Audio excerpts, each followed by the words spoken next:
illallah Muhammadur Rasulullah, la ilaha illallah Muhammadur Rasulullah.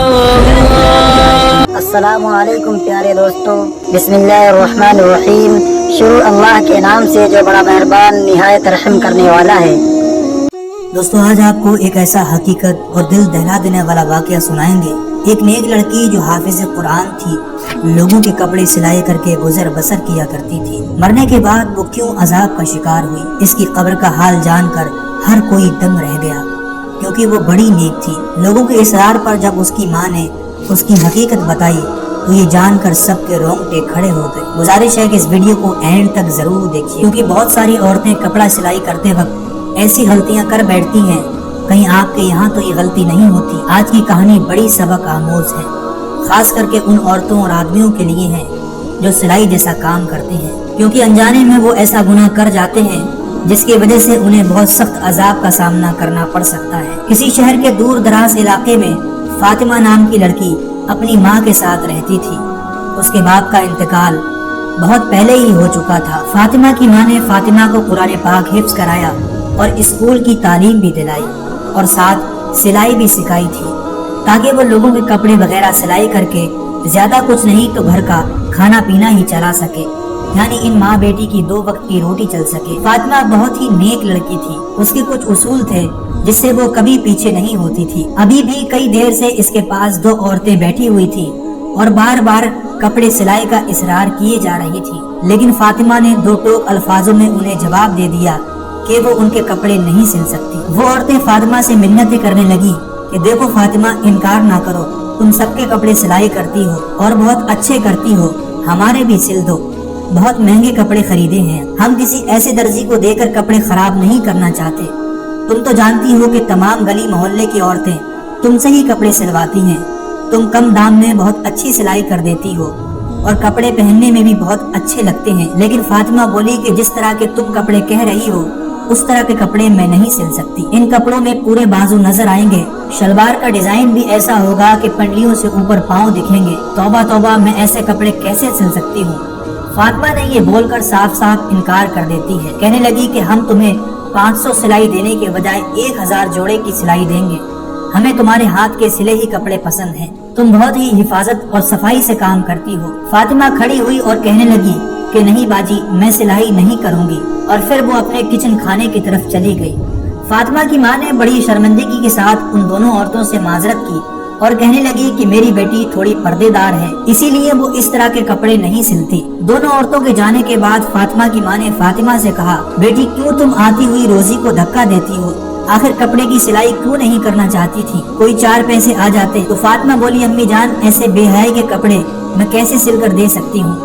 اتنا کہہ کر فاطمہ دوپٹہ سنبھالتے ہوئے وضو کرنے چلی گئی۔ اس کی اماں بھی خاموش ہو گئی، وہ جب بھی فاطمہ سے بات کرتی تو وہ اسی طرح کے جواب دیتی تھی۔ انہیں اپنی بیٹی سے بہت زیادہ محبت تھی۔ اس کی ماں دوسروں کے یہاں کام کر کے آتی اور بیٹی گھر میں ہی محنت کیا کرتی۔ ایسا کرتے کرتے فاطمہ نے دہیج کا پورا سامان بنا لیا۔ پھر فاطمہ کی ماں نے اچھا لڑکا دیکھ کر اس کی شادی کر دی۔ ایک دن اچانک خدا کا کرنا ایسا ہوا کہ ان کے گھر میں زلزلہ سا آ گیا، کچھ یوں فاطمہ کا پیر سیڑھیوں سے پھسلا اور وہ پہلی سیڑھی سے گرتے ہوئے آخری سیڑھی تک آ گئی۔ اس کے سر سے کافی خون بہہ چکا تھا۔ فاطمہ کی ماں یہ دیکھ کر رونے چلانے لگی۔ پورا محلہ ان کے گھر میں اکٹھا ہو گیا۔ جلدی سے فاطمہ کے شوہر کو خبر دی گئی۔ فاطمہ کے شوہر کو جب اس کی بیوی کی ایسی خبر ملی تو وہ جلدی سے آنن فانن میں اس نے اپنی دکان میں تالے لگائے، چابیاں جیب میں رکھی اور گھر آ گیا۔ ڈاکٹر کے پاس لے جاتے راستے میں ہی فاطمہ دم توڑ جاتی ہے۔ فاطمہ کے شوہر کو فاطمہ کے کچھ باتیں بہت یاد آتی تھی، وہ تڑپ تڑپ کر رو رہا تھا، ماں چیخ چیخ کر بے حال ہو چکی تھی۔ فاطمہ کی اچانک موت پر ہر کوئی افسوس کرنے لگا۔ پھر تدفین کا وقت قریب آ گیا، فاطمہ کا جنازہ پڑھایا گیا اور قریب کے ہی ایک قبرستان میں دفن کر دیا گیا۔ اس کو دفناتے وقت اس کا شوہر قبر کے اندر اترا تھا اور اس دوران اس کی جیب سے وہ چابیاں نکل کر اسی قبر کے اندر گر گئیں۔ شوہر کو اس بات کا بالکل پتہ نہ چلا، وہ گھر لوٹ آیا۔ شام ہوتے ہی سب لوگ اپنے اپنے گھروں کو چلے گئے۔ سب کے جانے کے بعد گھر بالکل ویران سا ہو گیا۔ فاطمہ کی سلائی کی مشین سامنے ہی رکھی ہوئی تھی، جس کو دیکھ کر اس کی ماں بار بار رونے لگ جاتی تھی۔ فاطمہ کا شوہر صبیر غم سے نڈھال 3 دن تک کام پر نہیں گیا۔